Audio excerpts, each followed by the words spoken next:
Bien, ¿cómo sigue Consuelo? Pues bien, Glorita, gracias a Dios. Amén y gracias a Dios. Natalia, muchísimas gracias por hacerte cargo. Y bueno, muy buena tarde, noche para todos. Bienvenidos. ¿Cómo están? ¿Cómo se encuentran? Sí, ahorita a las 7. Iniciamos de una vez. Tenemos las 6:04, 6:05 de la tarde. El tiempo pasa muy rápido. Así que iniciemos de una vez. Estamos nosotros, a partir del versículo 6 de Romanos capítulo 9, viendo una lección que se llama ¿Cómo? Regáleme el nombre de esa lección, por favor. Repito, a partir de Romanos capítulo 9, versículo 6, estamos viendo una lección que se llama ¿Cómo? Esa lección va hasta el versículo 33 y esa lección se llama ¿Cómo? Regáleme el nombre de esa lección ahí en el chat, por favor. Sea tan amable. Gracias. Vamos a refrescar la memoria en unos cuantos minutos. Y después de refrescar la memoria, pues lo conectamos con el tema de hoy. Capítulo 6, versículo, ¿qué pasó? Romanos 9, Señor. 9. ¿Cómo se llama? Se llama La incredulidad del hombre no es culpa de Dios. Así es, muy bien. Y dice que va desde Romanos capítulo 9, versículo 6, hasta Romanos capítulo 9, versículo 33. ¿Es así o no es así? ¿Es así o no es así? Sí, amén. La incredulidad del judío no es culpa de Dios. Muy bien. No, es la primera vez que ustedes escuchan. Muy bien, así tal cual. Muy bien, la incredulidad del judío, la incredulidad del hombre no es culpa de Dios. La incredulidad del hombre es culpa del hombre. ¿No es cierto? No le puedo echar la culpa a Dios por el hecho de que yo sea incrédulo, no le puedo echar la culpa a Dios por el hecho de que yo sea un pecador y no me haya arrepentido de mis pecados. Vamos a leer desde el versículo 6 y hasta el versículo 13, que fueron los versículos que hace 8 días estudiamos. Dice el versículo 6, perdón, el versículo 6. No que la palabra de Dios haya fallado, porque no todos los que descienden de Israel son israelitas, ni por ser descendientes de Abraham son todos hijos, sino en Isaac te será llamada descendencia. Esto es, no los que son hijos según la carne son los hijos de Dios, sino que los que son hijos según la promesa son contados como descendientes. Porque la palabra de la promesa es esta: por este tiempo vendré y Sara tendrá un hijo.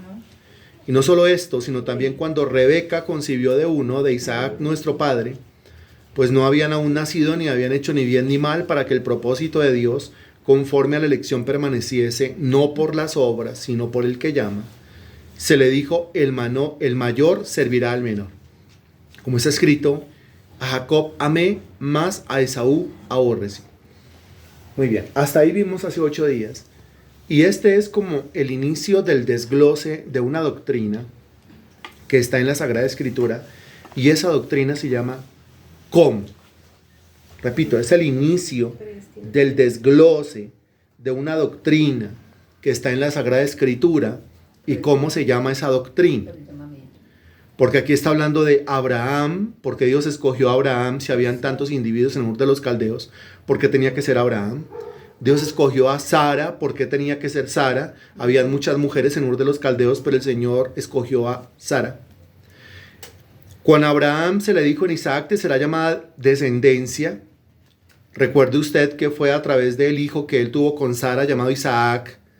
Vuelvo yo y le hago la pregunta a usted: ¿cuántos hijos tuvo Abraham? Hace 8 días yo le pregunté y hace 8 días se rajó.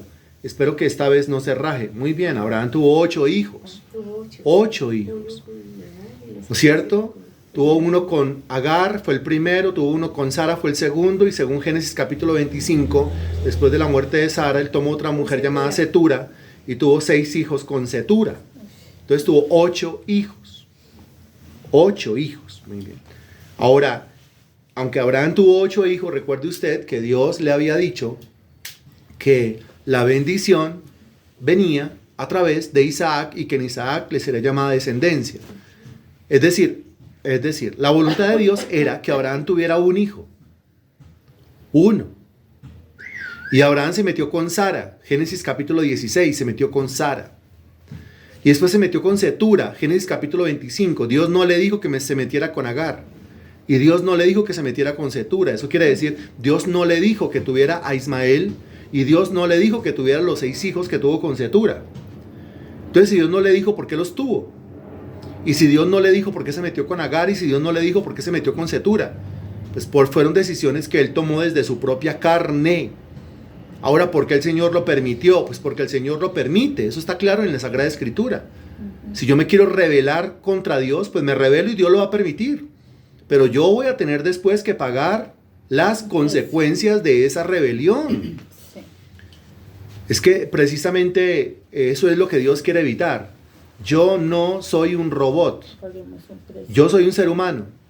Y al ser un ser humano tengo una voluntad propia. Y por medio de esa voluntad propia decido si obedezco a Dios o desobedezco a Dios. Si escojo el camino de vida o escojo el camino de muerte. Y muy bien, la doctrina que se comienza a desglosar aquí es la doctrina de la predestinación. No solamente se dijo eso con respecto a Abraham, con respecto a Sara, con respecto a con respecto a Isaac, sino también con respecto a Isaac y a su esposa. Recuerde usted que la esposa de Isaac se llamó Rebeca, y recuerde usted que Isaac y Rebeca tuvieron 2 hijos. De esos 2 hijos, el Señor dijo, el mayor servirá al menor, versículo 12, y el versículo 13 dice, como está escrito, a Jacob amé, mas a Esaú aborrecí. Eso usted lo encuentra en Malaquías capítulo 1, versículos 2 y 3. Quiere decir que Dios, en la medida en que van apareciendo los seres humanos, pues Dios se da el lujo, porque así es Dios, de escoger a quien Él quiere, en su gracia y en su misericordia, porque algo que estamos viendo nosotros acerca del amor de Dios es que el amor de Dios es soberano. Y cuando hablamos del amor de Dios soberano, pues estamos diciendo que Dios ama a quien quiere, que Dios tiene misericordia de quien quiere y que su gracia la derrama sobre quien quiere y que nadie lo puede obligar a amar o a tener misericordia o a derramar su gracia sobre quien Él no quiere. Eso se llama soberanía divina. Muy bien, eso es su gracia soberana. Y a partir de ese momento sigue diciendo lo siguiente.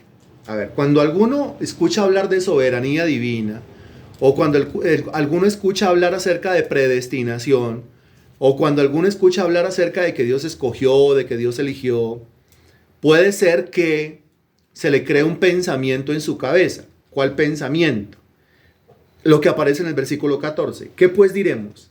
¿Que hay injusticia en Dios? No. Y responde el versículo diciendo, en ninguna manera.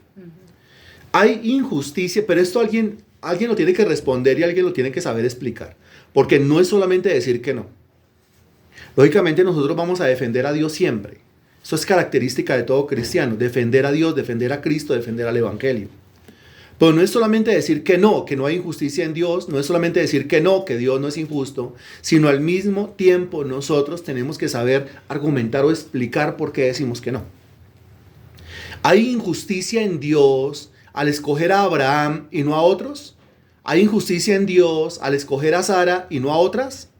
¿Hay injusticia en Dios al escoger a Isaac y no a Ismael y no a los 6 hijos que tuvo con Cetura? ¿Hay injusticia en Dios al escoger a Jacob y no a escoger a Esaú?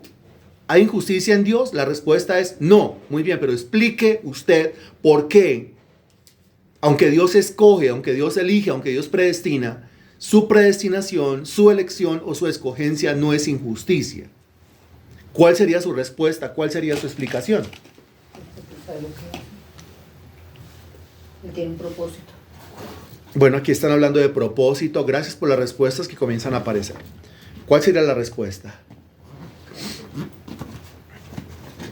Porque aunque Dios predestina, su predestinación de ninguna manera es injusticia. ¿Por qué?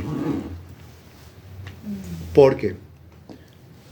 Espero 30 segundos, regáleme una respuesta, por favor. Muchas gracias.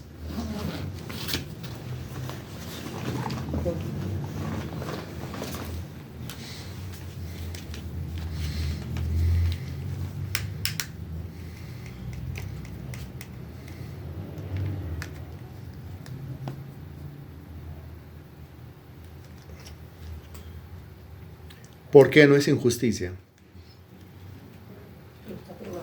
Voy a leer respuesta por respuesta.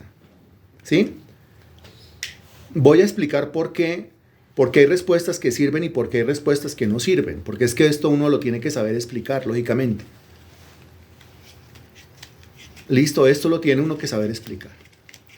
Entonces usted siga escribiendo, por favor. 30 segundos más. Sí, 30 segundos más. A 6:14 exactamente de mi reloj, retomamos la explicación leyendo cada una de las respuestas. Leyendo cada una de las respuestas y diciendo por qué esa respuesta sirve y por qué esa respuesta no sirve. Como si se lo estuviera yo explicando a una persona que no conoce de Dios. Ojo, la explicación es como si se lo estuviese yo explicando a una persona que no conoce de Dios. Entonces es importantísimo no solamente decir que Dios no es injusto, sino saber argumentarlo. En tu soberanía sabe lo que hace y todo tiene una programación predestinada. A ver, ¿por qué no es injusticia? Entonces yo leo, ¿por qué es lo que a él le plació hacerlo así? Pues en la cabeza de un incrédulo, aparte de crearme esa respuesta, la idea de que Dios es injusto, también me crearía en la cabeza la idea de que Dios es caprichoso, de que Dios es ventajoso, de que Dios es orgulloso, de que Dios es soberbio. Porque Dios conoce de antemano los pensamientos y actitudes del ser humano. No, tampoco es una respuesta que sirva. Nunca habrá injusticia en Dios, pues Él es justo y soberano al tener misericordia del que tiene misericordia por puro amor de su nombre. Pues todo es para su buen propósito y su perfecta voluntad. Pero recuerde, esto lo recibe la cabeza de un incrédulo. La actividad es como si usted se lo tuviera que explicar a un incrédulo. Y el incrédulo no acepta eso. O sea, eso son respuestas teológicas que nos damos entre nosotros los cristianos. Pero es como si se lo tuviera que explicar a un incrédulo. El Señor y Creador, por ende, Él decide qué hacer y cómo. No. Porque puede ser también un Dios malo, ¿no? O sea, es Dios, pero puede ser un Dios malo que hace lo que quiera así sea malo.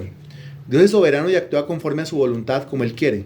Todos merecíamos el castigo, pero en su infinita misericordia decidió salvar a algunos y no a todos. Aquí nos acabamos de encontrar con una respuesta correcta, perfecta, valiosa, una respuesta que argumenta y una respuesta que realmente convence la cabeza de un incrédulo. ¿Cuál respuesta? La que acabo de leer, la ha dado Denise Giovanna León Sepúlveda. Muy bien, Denise. Dice, todos merecíamos el castigo. ¿Por qué Dios no es injusto al escoger al uno y al otro no? Porque es que mire, todos merecíamos el castigo. Al merecer todos el castigo porque la paga del pecado es la muerte, por cuanto todos destituidos de la gloria de Dios por causa del pecado.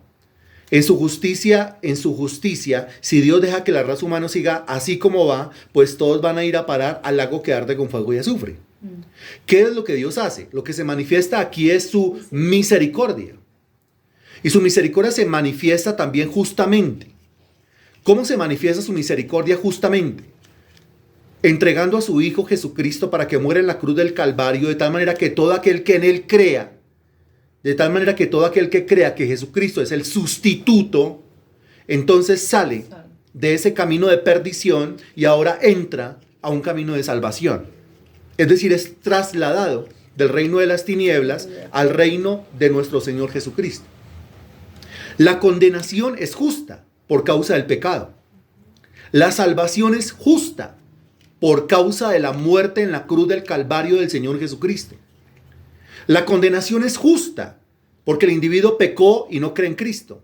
La salvación es justa porque el individuo pecó pero creyó que Cristo murió en su lugar en la cruz. De tal manera que se arrepiente de su pecado, el pecado es no creer en Jesús, y cree en el Evangelio y eso lo salva. Tanto la condenación es justa como la salvación es justa. Eso quiere decir, conclusión, que con Dios todo es justo, que Dios no hace nada injusto. Entonces ahí tenemos nosotros una respuesta correcta para argumentar en la cabeza de un incrédulo. Porque su voluntad es perfecta por su gran misericordia, no, pero el incrédulo seguiría sin entender. Dios tiene un propósito para cada uno de nosotros, no, pero Dios seguiría la cabeza del incrédulo sin entender. Porque desde antes de la creación del mundo, Él ya nos conocía y tiene un propósito. No, solamente hay una respuesta aquí que se acerca a lo que se le podría decir a un incrédulo. Y es esa, demostrar que Dios es justo. ¿Por qué demostramos que Dios es justo? Porque con Dios todo es justo, tanto la condenación como la salvación. Mire, aquí tengo en mi mano dos marcadores. Uno tiene tapa azul y otro tiene tapa verde, ¿no? Hay dos marcadores, los dos tienen el mismo tiempo de uso prácticamente. Ninguno de los dos es mejor que el otro. Ninguno de los dos es mejor que el otro, los dos son igual de malitos. ¿Sí? Pero entonces yo voy a escribir y al escribir yo escojo uno. Por ejemplo, escogí el azul. Voy a escribir con el azul. Bien, hubiese podido escoger yo el verde, pero ¿por qué no escogí el verde? Pues no escogí el verde porque decidí en mi soberana voluntad, decidí en mi justa voluntad, en mi gracia, en mi amor y en mi misericordia, que yo iba a usar el azul, que lo iba a convertir en un vaso de honra y que el verde no lo iba a utilizar. ¿Hay alguna injusticia en esto? Ninguna injusticia. Ninguna. Los dos marcadores ya tienen su uso, Cumplen su misma función. cumplieron ya su trabajo y los dos marcadores están destinados a ir al mismo lugar. ¿A qué lugar? Cuando un marcador se acaba, es el mismo lugar. ¿A dónde? A la basura. Exacto, a la basura. Yo decidí entonces hacer algo con el azul. Decidí entonces hacer un proceso de restauración con el azul. Si no me va a escribir bien, pues yo le aplico un poquitico de alcohol aquí por la tapita, ¿cierto? Yo como que lo limpio, como que lo acicalo, como que lo guardo en un lugar de honor, pero mire de dónde lo saqué. Ahora el marcador azul no puede decir es que yo soy mejor que el verde, porque me toca recordarle al azul que es que el destino de este marcador azul era el mismo destino del verde. O sea, los dos iban para el mismo basurero. Solamente que yo decidí en mi justa y soberana voluntad darle un uso honroso, sacarlo de ese destino de perdición, restaurarlo y guardarlo en mi maletica para hacer uso de él en un tablero y enseñarle Biblia y enseñarle versículos a los demás. Es exactamente eso lo que ocurre con nosotros. Y ninguno puede acusar a Dios entonces de injusto, porque Dios es justo en la condenación de los seres humanos y Dios es justo también en la salvación de los seres humanos. Conclusión, hay que saber explicar, hay que saber argumentar.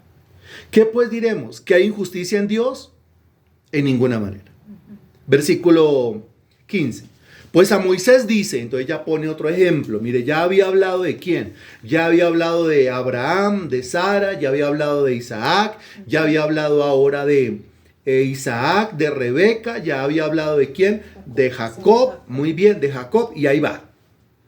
Ahora se va para otro lado y dice, pues a Moisés dice, entonces ya es otro momento histórico, ¿no? Ya es la época de Moisés. A Moisés dice, tendré misericordia del que yo tenga misericordia y me compadeceré del que yo me compadezca. Uy, ese versículo es una cosa estupenda, muy confrontadora. Ese versículo es una cosa muy seria, muy frentera.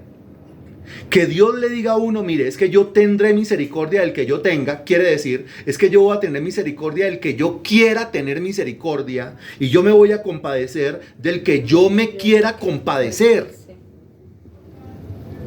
Dice el texto que eso Dios se lo dijo a Moisés. Eso está en Éxodo capítulo 33, versículo 19. A Moisés dice, tendré misericordia del que yo quiera tener misericordia y me compadeceré del que yo me quiera compadecer. Entonces yo le hago a usted una pregunta. Muy bien. ¿De quién Dios va a tener misericordia y de quién Dios se va a compadecer? Esa es la pregunta. ¿De quién? Según el versículo 15. De que él quiera, papi, de que él quiera. Bien. Su voluntad. Siga, mi amor, lindo. Hola, amor. Hola. Siéntate ahí, papito, y saca la sillita allá y siéntese ahí, mi amor. Buenas tardes. Bien, vuelvo y le repito la pregunta, es una sola respuesta. ¿De quién Dios va a tener misericordia y de quién Dios se va a compadecer? Según Romanos capítulo 9, versículo 15, que repito, ya lo había dicho en Éxodo capítulo 33, versículo 19. Quiere decir que Dios lo dijo en el Antiguo Testamento y quiere decir que Dios lo dijo en el Nuevo Testamento. Ahí está la respuesta. De quien Él quiera. ¿Sí? Del que Él quiera tendrá misericordia y de quien Él quiera se va a compadecer.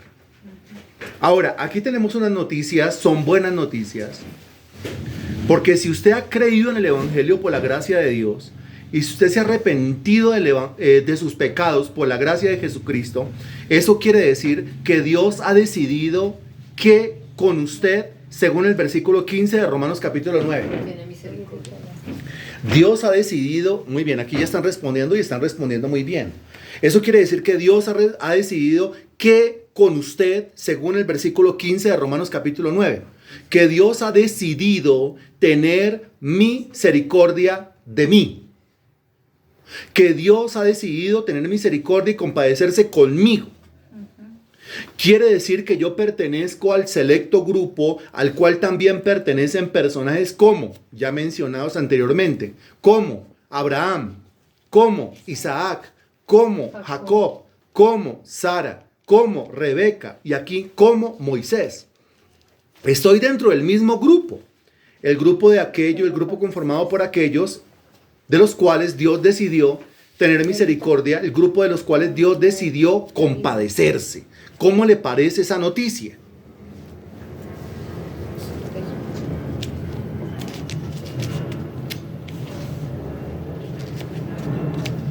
Para tu merced. Eso para ti.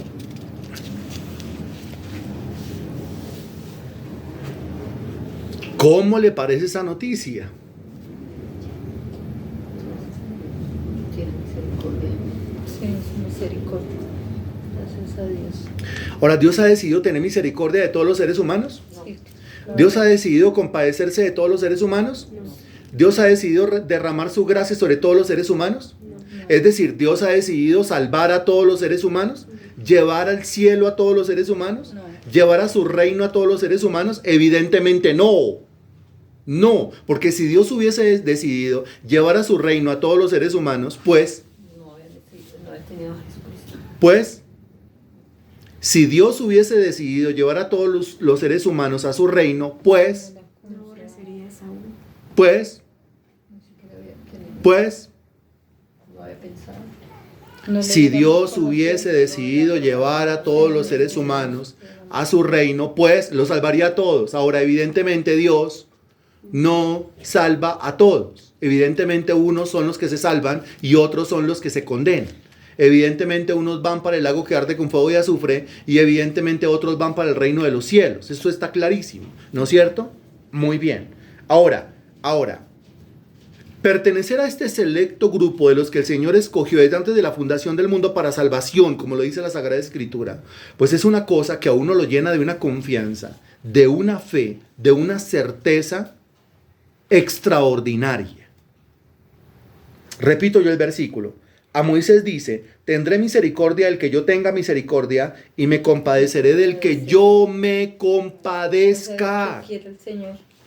Su voluntad. El Señor Jesucristo dijo claramente en una de las historias que contó, ¿acaso no me es lícito hacer con lo mío Lo que quiera. lo que yo quiera? Aquí están completando el versículo. ¿Acaso no me es lícito o no me es legal o no me es justo hacer con lo mío lo que yo quiera? ¿Qué cree usted? Sí. Eres soberano. ¿Qué cree usted? ¿A Dios le es lícito o le es justo hacer con lo que es de Él lo que Él quiera? Sí, claro. Que Él es el dueño. Y aquí estamos hablando de su gracia y su misericordia y su amor. ¿Acaso no le es justo hacer con su gracia lo que Él quiera? ¿Acaso no le es justo hacer con su misericordia lo que Él quiera? ¿Acaso no le es justo hacer con su amor lo que Él quiera? Por supuesto que sí. Y entonces Él pudo haber decidido derramar su gracia, su misericordia y su salvación sobre todos los seres humanos, de tal modo que ningún ser humano se fuera al lago que arde con fuego y azufre. Eso lo pudo haber decidido, pero eso no fue lo que Él decidió. Él decidió interceptar a algunos que Él escogió desde antes de la fundación del mundo en ese camino de perdición y derramar sobre ellos misericordia, gracia y amor y salvarlos. Amén. Y eso es justo. Y la noticia es que Dios a usted lo interceptó. La noticia es que Dios fue en búsqueda suya y lo encontró. Lo buscó hasta que lo encontró. Y cuando lo encontró, derramó su gracia, derramó su misericordia, derramó su amor y le abrió los ojos. Usted entendió el Evangelio. Le concedió que se arrepintiera y usted se arrepintió. Le concedió una medida de fe y usted creyó en el Evangelio. Y usted es salvo por la gracia soberana de Dios. Amén. Otra vez vuelvo yo y le pregunto, ¿cómo le parece esta noticia? Muy buena. Excelente. Muy buena, misericordiosa. Que pues Dios. Nos ha permitido llegar. ¿O era usted el que estaba buscando a Dios y usted fue el que encontró a Dios? ¿Es la oveja perdida la que busca al pastor o es el pastor el que busca la oveja perdida? La oveja perdida solamente busca perderse más. La oveja perdida solamente busca meterse en más problemas. La oveja perdida solamente busca que se la trague el devorador. Sí. Eso es lo único que busca la oveja perdida. Recuerde que la Sagrada Escritura dice que nosotros le amamos a Él. Complete el versículo, por favor. Porque Él nos amó primero. Porque Él nos amó primero. Leo yo lo que usted está escribiendo. Qué infinita misericordia de mi buen Dios para conmigo. Me encanta que te lo apliques, Natalia, muy bien. Gracias, Señor, por haberme. Muy bien, otra aplicación. Muy bien, Marta León. Eso es lo que creen muchos sin conocimiento. Muy bien, para mí maravilloso. Gracias, Señor, por tu misericordia, porque Él, muy bien, completa el versículo, porque Él nos amó primero. Muy bien, excelente. El versículo 16 dice: así que no depende del que quiere ni del que corre, sino de Dios que tiene misericordia. Otro versículo así también potente, poderoso. Pues cuando dice no depende del que quiere, se está refiriendo al ser humano. Ni del que corre, se está refiriendo también al ser humano. Sino de Dios que tiene misericordia. Y está hablando aquí de la salvación. Es que la salvación no depende del hombre. Porque si la salvación dependiera del hombre, el hombre es incrédulo. Si la salvación dependiera del hombre, el hombre no se arrepiente. Si la salvación dependiera del hombre, el hombre no quiere. Mire, no depende del que quiere, porque el hombre no quiere. No depende del que corre, porque si no quiere, mucho menos va a correr.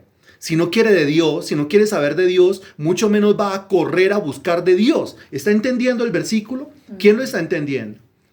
Es que no puede depender del hombre. Si dependiera del hombre, muy bien, Denise, si dependiera del hombre, nadie se salvaría. Sí, así es. No depende del que quiera, no, pero esperemos que el hombre quiera.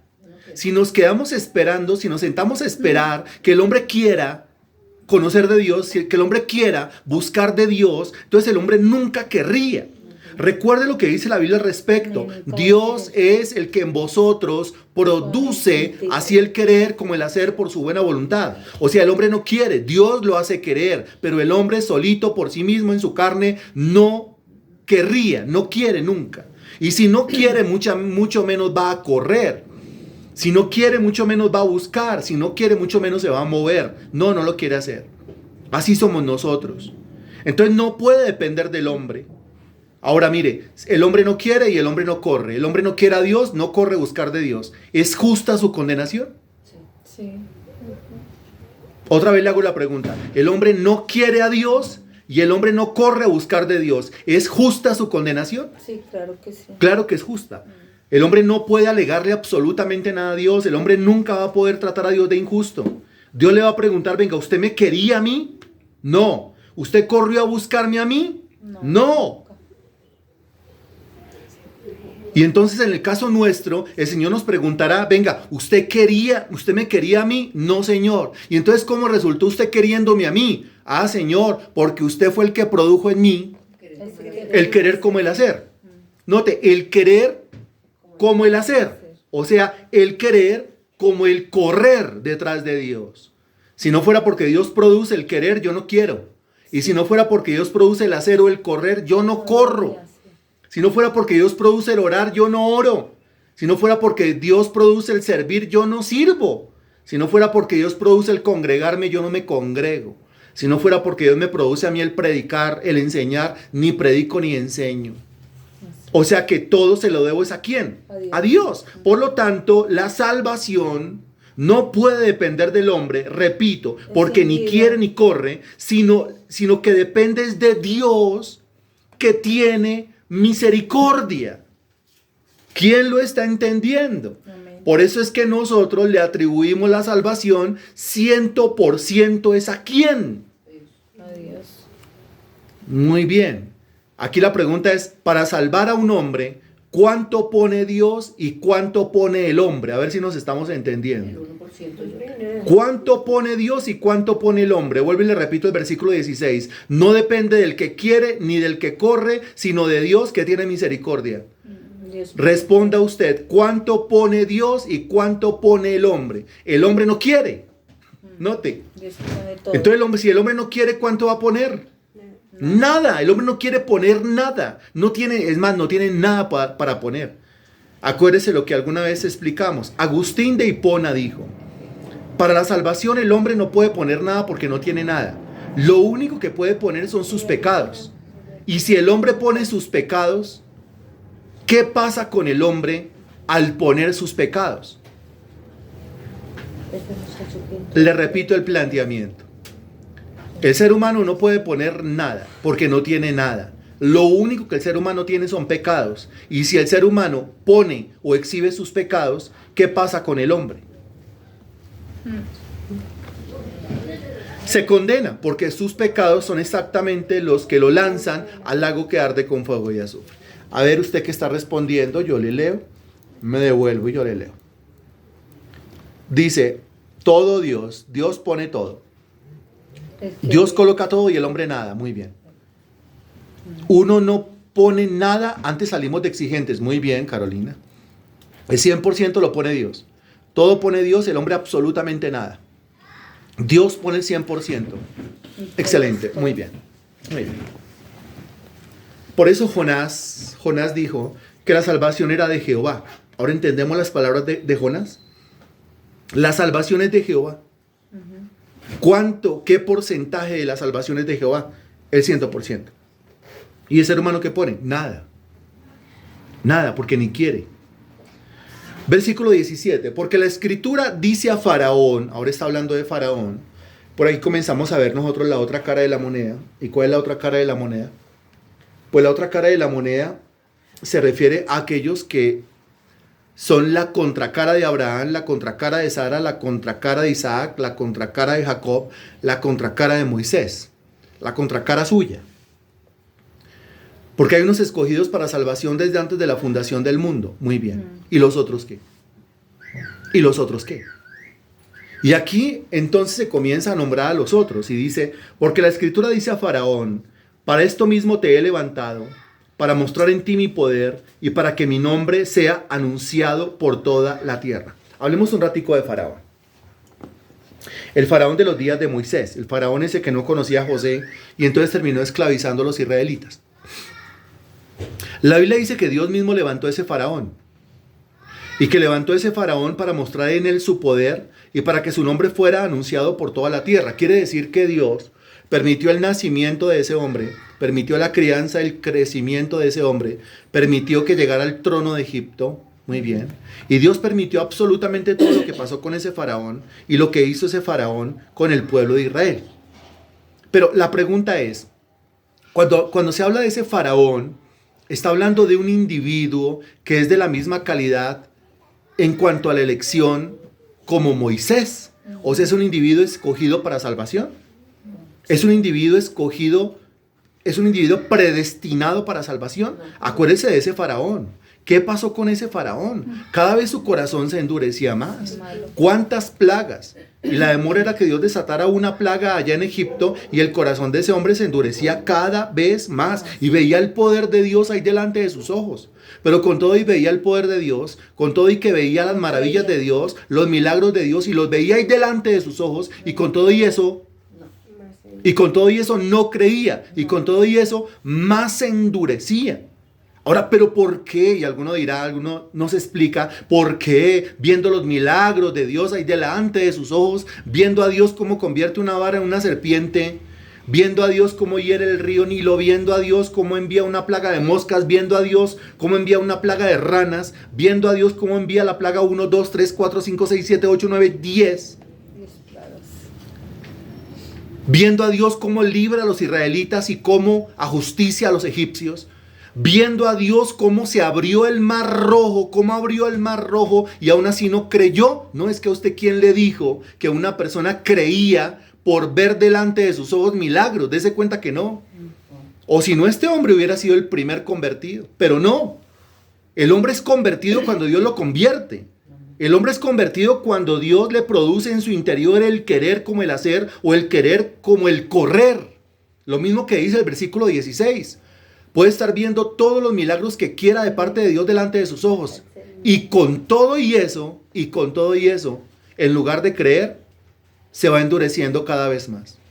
Si Dios no está obrando en el interior de la persona, todos esos milagros lo único que están haciendo es endurecerlo cada vez más. Es indisponerlo cada vez más. Es cerrarle su corazón para las cosas de Dios cada vez más. ¿Quién lo está entendiendo? Señor, haz un milagro en fulano a ver si cree. Que no es a punta de milagros. Las multitudes que el Señor Jesucristo sanó, ellos mismos estaban el domingo, el viernes gritando, crucifícale, crucifícale. Las multitudes que Él sanó, los hambrientos que vieron la multiplicación de los panes y los peces, estaban gritando, crucifícale, crucifícale. ¿Convertidos? No. El último año de la vida del Señor Jesucristo en esta tierra fue un año de soledades. ¿A cuánta gente le predicó? ¿Y cuánta gente lo seguía al final? ¿A cuánta gente el Señor le enseñó? ¿Y cuánta gente le seguía al final? El último año de la vida de Cristo en esta tierra fue el año en el cual Judas vendió a Cristo por unas monedas de plata. El último año de Cristo en esta tierra, de la vida de Cristo en esta tierra, fue el año en el cual Pedro le dijo, Señor, palabras duras y difíciles estás enseñando. Y el Señor le dijo claramente a Pedro, si usted se quiere ir también, váyase. En el último año de la vida del Señor Jesucristo, el Señor Jesucristo experimentó una completa soledad. Ahora, si eso le pasó a Jesús, analícelo por favor, si eso le pasó a Jesús, con todos sus sermones magníficos, con todas sus enseñanzas maravillosas, con todas sus sanidades, con todos sus milagros, si eso le pasó a Jesús, pues yo no puedo esperar que me pase algo mejor. Así de sencillo. La Biblia dice claramente que el Señor conocía a los hombres, los conocía por dentro, sabía cómo eran y sabía muy bien que mientras que Él les estuviera ofreciendo algo, ellos lo iban a seguir. Pero el día que Él dejara de ofrecerles algo, no volvían a buscarlo. Están respondiendo aquí correctamente. Y eso ocurrió, dicho y hecho. Ya cuando las autoridades estaban persiguiendo al Señor Jesucristo, el último año, acuérdese usted muy bien, el Señor Jesucristo ya no se podía presentar públicamente. Entonces al Señor Jesucristo le tocaba ir de pueblo en pueblo casi que escondido, huyéndole a los que lo estaban persiguiendo, huyéndole a la justicia, sí. Y Él tenía que seguir predicando porque todavía no había llegado su hora. Como no se podía presentar públicamente, pues las multitudes lo dejaron de seguir, porque como el show ya se había acabado. El espectáculo es en donde el Señor reunía multitudes en una plaza o en un potrero y predicaba el evangelio y sanaba enfermos, pues ya no lo podía seguir haciendo porque lo estaban persiguiendo. Pues entonces ahí la gente como que ya se comenzó a olvidar de Él. Se comenzó a olvidar de Él la persona a la cual el Señor les tiró un brazo, sí. Se comenzó a olvidar de Él la persona a la cual el Señor les tiró una pierna, sí. Se comenzó a olvidar de Él la persona a la cual el Señor levantó de su parálisis, sí. Se comenzó a olvidar de Él la persona que estaba ciega y ahora veía por el poder de Jesucristo, sí, se comenzaban a olvidar de Él. Así somos los seres humanos. Catalogue usted a los seres humanos, por favor. Se comenzó a olvidar de Él la persona que estuvo muerta y el Señor le resucitó, sí, así somos los seres humanos. Catalogue usted a los seres humanos, por favor. Se comenzó a olvidar de Él la persona a la cual el Señor alimentó 1, 2, 3, 4, todas las veces. Sí, se comenzó a olvidar de Él. Catalogue usted a los seres humanos. ¿Cómo somos los seres humanos? Interesados, desagradecidos, interesados, desagradecidos. Esos somos. Miserables, muy bien, miserables. Tremendo análisis, ¿no? Al que estamos llegando nosotros. Tremendo análisis. Ok. Esto para que nos demos cuenta que no, mire, usted puede estar rogando, Señor, haz milagros en mi esposo para que mi esposo crea. No, mire, su esposo puede estar recibiendo todos los días milagros y aún así no creerá. Aún así se endurecerá cada vez más. Su corazón será de piedra. El amor de muchos se enfriará. Aquí, por lo que hay que orar, por lo que hay que clamar, es porque el Señor produzca en él así el querer como el hacer por su buena voluntad. Porque el Señor rompa un corazón que es de piedra y lo convierta en un corazón de carne. Esa es la oración que toca hacer. La oración por milagros. Los milagros son muy fáciles, tanto de que ocurran como de recibirlos. Pues lo que realmente buscamos nosotros es una conversión. Ay, Señor, te pido por fulano para que tenga un mejor trabajo. Puede tener un mejor trabajo. Para que le llegue más plata. Puede llegarle más plata. Y ese trabajo y esa plata lo endurecieron peor. Lo apartaron más. Lo apartaron más, están diciendo acá. Es exactamente lo que le pasó a Faraón. Sí, así es. Para que usted se dé cuenta entonces que si no hay una obra interna del poder del Espíritu Santo en la persona, esa persona nunca va a querer y nunca va a correr. Había una obra interna en la vida de Moisés, pero no había una obra interna en la vida de Faraón. Y mire, los milagros están ocurriendo a los ojos de los dos. Los milagros están ocurriendo a los ojos de Moisés y los milagros están ocurriendo a los ojos de Faraón. Pero en el uno, en Moisés, hay una obra interna del Espíritu Santo. Y en el otro, en Faraón, no hay una obra interna del Espíritu Santo. ¿Qué está pasando en el primero? O sea, en Moisés se está ablandando, se está disponiendo para Dios. Mientras que, ¿qué está pasando? ¿Qué está pasando en el interior de Faraón? Lo contrario, se está endureciendo, se está volviendo como una roca, se está volviendo como una piedra. ¿Cuál fue el final de ese Faraón? Pues el final de ese Faraón fue el morir aplastado, no ahogado, aplastado por las paredes de agua del Mar Rojo, como usted lo ha leído en la Sagrada Escritura. Sí.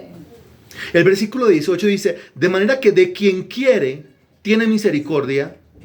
Eso se parece mucho a lo que ya leímos en el versículo 15, que dijo, tendré misericordia al que yo tenga misericordia y me compadeceré del que yo me compadezca. Muy bien. De manera que de quien quiere tiene misericordia y al que quiere endurecer, endurece. Sí. Pero la manera correcta de leerlo es, de manera que de quien quiere tiene misericordia y al que quiere dejar que se endurezca, lo deja que se endurezca. Al que quiera ablandar, ablanda. Y al que quiere dejar que se endurezca, pues lo deja para que se endurezca. Aquí, Dios decidió tener misericordia ¿de quién? De Moisés. Y Dios decidió dejar que el corazón de Faraón se endureciera. Y el corazón de Faraón se endureció. Pregunta, ¿por qué? ¿Por qué Dios decidió tener misericordia de Moisés y lo ablandó? ¿Y por qué Dios decidió dejar que el corazón de Faraón se endureciera y se endureció? ¿Por qué? Ahí está la respuesta, ¿no? En el versículo 15 y en el versículo 17. Ahí está la respuesta. En el 18. Ahí está la respuesta. ¿Por qué? ¿Eso cómo se llama? ¿Eso cómo se llama? Dios se compadece. Eso se llama soberanía divina, muy bien. ¿Qué explica la soberanía divina? Pues la soberanía divina explica que en este universo ocurre siempre y en todos los casos únicamente lo que Él quiera. Ahora, ¿por qué tiene que ocurrir siempre y en todos los casos lo que Él quiere? Pues porque Él es el dueño del universo. ¿Y por qué es el dueño del universo? Pues es el dueño del universo porque Él lo creó.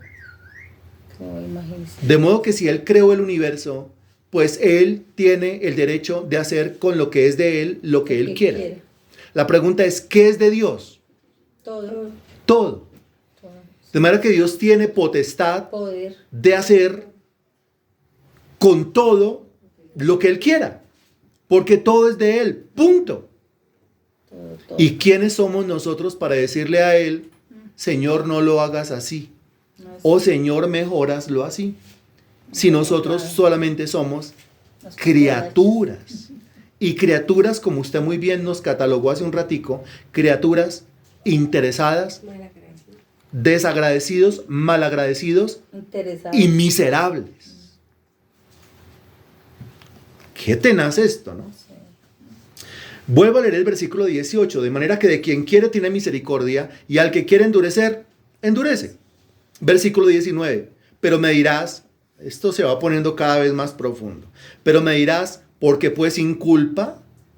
Porque ¿quién ha resistido a su voluntad? Esta pregunta la está haciendo el apóstol Pablo, pero es una pregunta sarcástica. En realidad es como si estuviera preguntando un cínico. En realidad es como si estuviera preguntando un sinvergüenza, un descarado. Analice la pregunta. La está haciendo el apóstol Pablo y está diciendo, pero me dirás, o sea que la pregunta no es de Pablo. La pregunta la está formulando Pablo, pero no es de Pablo.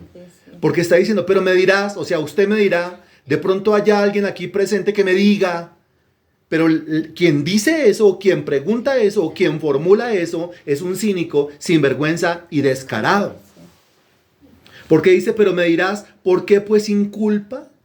Pero entonces, ¿por qué Dios culpa a Faraón? Mire, ¿por qué Dios culpa a Faraón de pecado? Si Dios mismo Dios lo permitió que él se endureciera. Si Dios permite que un individuo se endurezca y al endurecerse peca más y al pecar más su condenación es mayor, pregunta, ¿por qué lo condena? ¿Por qué lo culpa? Si al fin y al cabo fue Dios el que permitió que se endureciera. Bien Dios hubiese podido tener misericordia de él y hubiese podido ablandarlo. Pero ¿por qué no lo ablandó? ¿Por qué dejó que se endureciera? ¿Y por qué permitió que se volviera cada vez peor? O sea que aquí la culpa es de Dios, dirá el cínico. Aquí la culpa es de Dios, dirá el sinvergüenza. ¿Usted cómo responde a esto? Dígame usted. Soberanía. No sé, sí, no sé. El amor. ¿Usted cómo responde a esto? Dígame usted. No quiso. Dios no le plació. Mira. Espero su respuesta, por favor, gracias. 30 segundos.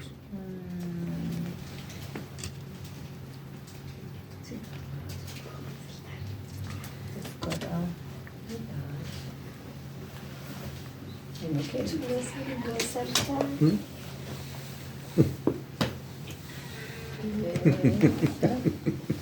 Cambio de piernas.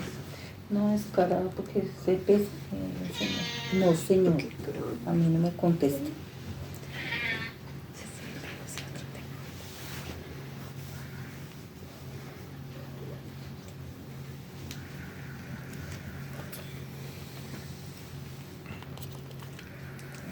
Y vuelvo y le pido a usted que lo explique como si se le estuviera explicando a un incrédulo.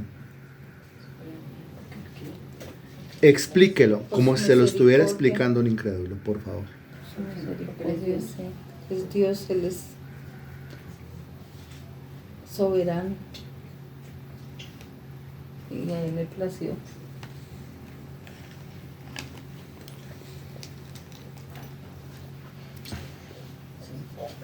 ¿30 segundos más? Explíquelo, por favor, como si se lo estuviera explicando a un incrédulo. Por favor, muchas gracias.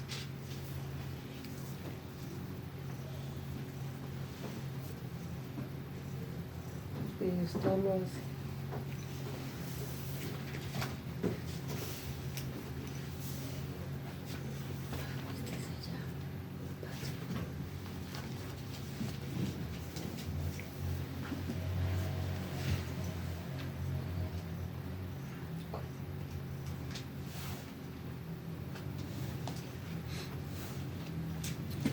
$15 segundos más, gracias.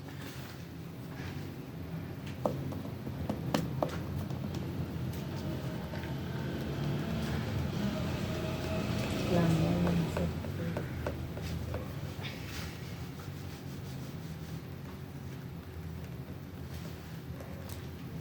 10 segundos.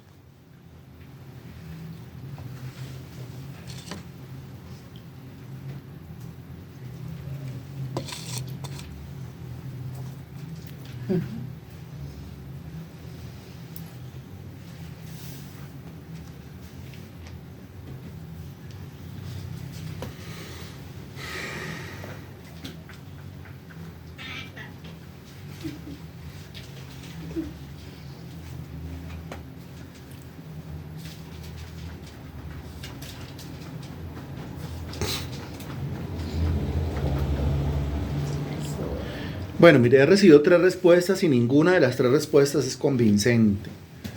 En la cabeza de un incrédulo, la verdad no logrará ninguna clase de convencimiento si yo le respondo de esa manera. Acuérdese usted en qué condición espiritual se encontraba Moisés cuando fue atraído por la zarza ardiente, es decir, cuando Dios lo llamó. ¿En qué condición se encontraba? ¿Cómo era su corazón? ¿Su corazón era de piedra o de carne? ¿Su corazón estaba endurecido o su corazón estaba blando? Hay que dar una respuesta así, convincente, no a la ligera, no superficial. ¿Cómo estaba el corazón de ese Moisés? Estaba endurecido. Estaba igual que el corazón de Faraón.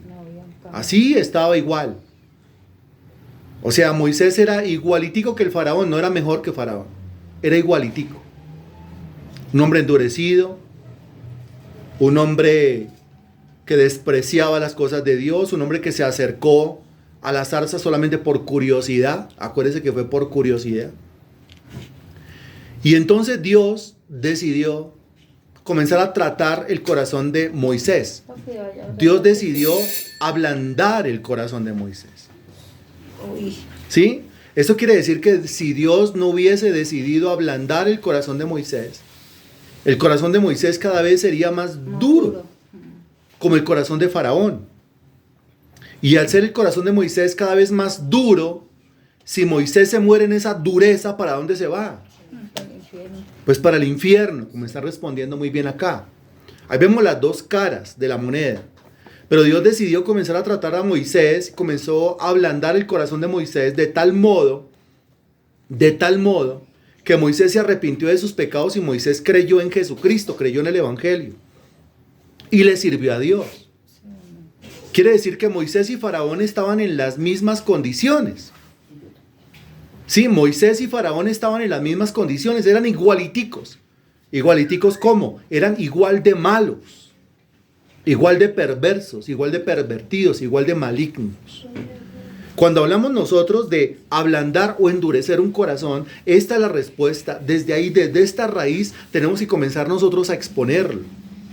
Porque es que el versículo dice claramente en la pregunta, ¿por qué pues inculpa? No, inculparía a los dos, a Moisés y a Faraón. Solamente que de Moisés el Señor decidió tener misericordia y el Señor decidió compadecerse. Mientras que del otro, con respecto al otro, o sea, con respecto a Faraón, Dios decidió dejarlo que siguiera por su propio camino. ¿Un camino de qué? Un camino de dureza. Podemos decir entonces que en el caso de Faraón, Dios no hizo nada. Mientras que en el caso de Moisés, Dios lo hizo todo. En el caso de Faraón, Dios no hizo nada para que Faraón se condenara. Faraón se condenó solito.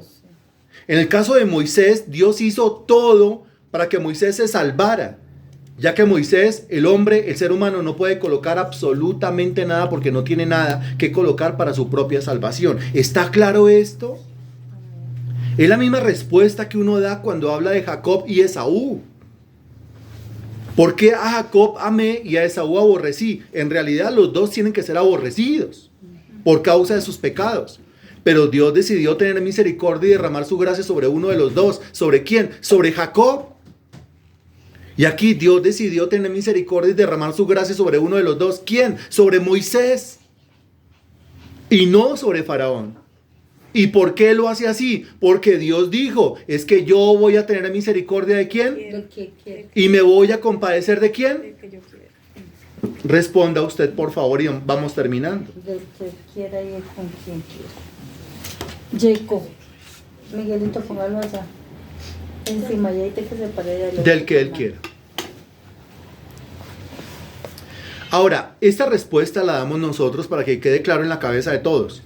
Pero aquí el apóstol Pablo no responde esa pregunta. Recuerde, la pregunta del cínico es, ¿por qué pues inculpa? ¿Quién ha resistido a su voluntad? Esa es la pregunta del cínico. Pero Pablo al cínico no le responde nada. Pablo al sinvergüenza no le responde nada. Mire lo que responde el apóstol Pablo. Más antes, oh hombre, como diciendo, si usted quiere que le responda esa pregunta, respóndame primero esta. ¿Quién eres tú para que alterques con Dios? ¿Dirá el vaso de barro al que lo formó, ¿por qué me has hecho así? ¿O no tiene potestad el alfarero sobre el barro para hacer de la misma masa un vaso para honra y otro para deshonra? Note lo que dice.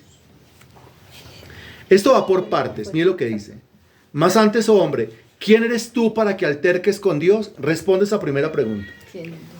¿Quién es el hombre para que alterque con Dios? No puede nadie. ¿Quién es el hombre para que le reclame algo a Dios? Absolutamente nada. ¿Quién es el hombre para que le pelee a Dios? ¿Quién es el hombre para que le enrostre algo a Dios? Nada. Muy bien. Ahora a continuación dice, ¿dirá el vaso de barro al que lo formó, ¿por qué me has hecho así? ¿Cuándo usted ha visto un tiesto alegándole al alfarero? ¿Cuándo usted ha visto el vaso de barro, la jarra de barro, alegándole al alfarero? Respuesta, nunca. Nunca, sí. Muy bien. Y otra pregunta. ¿No tiene potestad el alfarero sobre el barro para hacer de la misma masa un vaso para honra y otro para deshonra? Mire, es arcilla. Y el Señor decidió hacer dos diferentes recipientes. Un recipiente en arcilla lo va a utilizar para tomar el té. Y otro recipiente en arcilla lo va a utilizar para servirle la comida a los marranos. Del mismo barro. Del mismo barro el Señor entonces elabora un recipiente, lo convierte en un pocillito, lo convierte en un juego de pocillos con jarrita para servir el té. Esos son cosas honrosas, vasos honrosos, usos honrosos. Y con el resto de la masa, el Señor decide hacer un recipiente para servirle la comida a los marranos, para servirle la comida a los perros, a los gatos. Que no es el mismo plato donde uno come, ¿no es cierto? Y es del mismo barro. Aquí lo que está diciendo es, mire, del mismo barro, Dios creó a Jacob y creó a Esaú. Y a Jacob lo creó para un uso honroso y a Esaú para un uso deshonroso. Del mismo barro, Dios creó a Isaac. Y también de ahí salió del mismo barro Ismael. Y también del mismo barro salieron los 6 hijos de Cetura. Pero Dios escogió de entre esos 8 vasos, uno para darle un uso honroso. ¿Lo puede hacer Dios así o no lo puede hacer Dios así? Sí, claro. Del mismo barro, 2 vasos. Un vaso llamado Moisés y otro vaso llamado Faraón. Y decidió que le iba a dar un uso honroso a Moisés. Y decidió que le iba a dar un uso deshonroso a Faraón. Dios, ¿lo puede hacer así o no lo puede hacer así? ¿Está en su justo derecho o no está en su justo derecho? ¿Qué dicen ustedes? Sí, amén. Ahora, Dios decidió, a usted que me escucha, convertirlo en un vaso de honra. Dios decidió interceptarlo, tener gracia, misericordia y derramar todo su amor soberano sobre su vida. ¿Dios lo puede hacer o no lo puede hacer? Sí, claro. Él puede hacer todo lo que quiera en la tierra y nadie tiene por qué preguntarle por qué. Todo. Bendito Dios, te damos infinitas gracias por tu palabra predicada hoy. Yo sé que son temas, Señor, complejos. Esto es un tema muy profundo, mi Dios. Y hay que tener un corazón muy preparado y una concentración, Señor Dios, bien aguda para poder entender toda esta palabra. En tus manos coloco, mi Dios, esta exposición y yo te suplico, bendito Dios, que esta palabra venga a aclararse en el interior del espíritu de todos los que la han recibido. Te suplico, Dios, que después de haberla entendido, a través de ellos esta palabra pueda ser predicada, mi Dios, a otros lugares, a otras personas, Señor Dios. No todos son vasos, mi Dios, para usos honrosos, pero nosotros no sabemos cuáles son los vasos de misericordia. Por eso tenemos que predicar el evangelio por todo el mundo y tenemos que predicar el evangelio a toda criatura. Te pido, Señor Dios, que mi propia boca lo haga. Te pido, Señor Dios, que a través del compartir los links, todos estos sermones lleguen a otras más personas. Te pido que el evangelio, mi Dios, predicado por nosotros, sea un evangelio que trascienda y sea ese legado, mi Dios, que dejamos nosotros aquí en la tierra, mi Dios, para cuando venga la gran tribulación, mi Señor, la gente tenga de dónde echar mano. Todas esas notas, todos esos versículos resaltados en las Biblias, todas esas notas en los cuadernos, mi Dios, todas esas grabaciones, Señor Dios, ahí en los celulares, todas esas grabaciones en los discos duros de los computadores, mi Dios, todos esos links regados de aquí para allá, mi Dios, todos esos sermones, clases descargadas a los celulares, mi Dios, que todo eso sirva como un recordatorio, mi Dios, y que todo eso sirva como instrumento de predicación en este tiempo tan congestionado y a partir del momento en que tu iglesia sea llevada de aquí. Te pido, Dios, que tu palabra corra y sea glorificada. Te lo ruego en el nombre del Señor Jesús. Amén y gracias a Dios. Amén. Amén. Amén. Bueno, esto es todo por hoy. Muchas gracias. Nos vemos el domingo 9 de la mañana. No vaya a faltar. Chao. Hasta luego. Esto me es. Miguelita, pasa para acá. Cecilita Camelo. ¿Qué más, señora Cecilia? Buenas noches. No vayas a ¿Quién Sí, es? sí, ¿Quién dejó buenas noches. a Don Evelio? Me alegra verla. Señora, ¿Dónde dejó a Don Evelio? por allá es que está en Fosca, al lado de Fosca. Uy, lejos. ¿Está Pero no, trabajando? ya llegó, que ya me llamó de Pablo VI. Ah, Ah, no bueno. viene. Del primo. No viene. No, no había llegado todavía.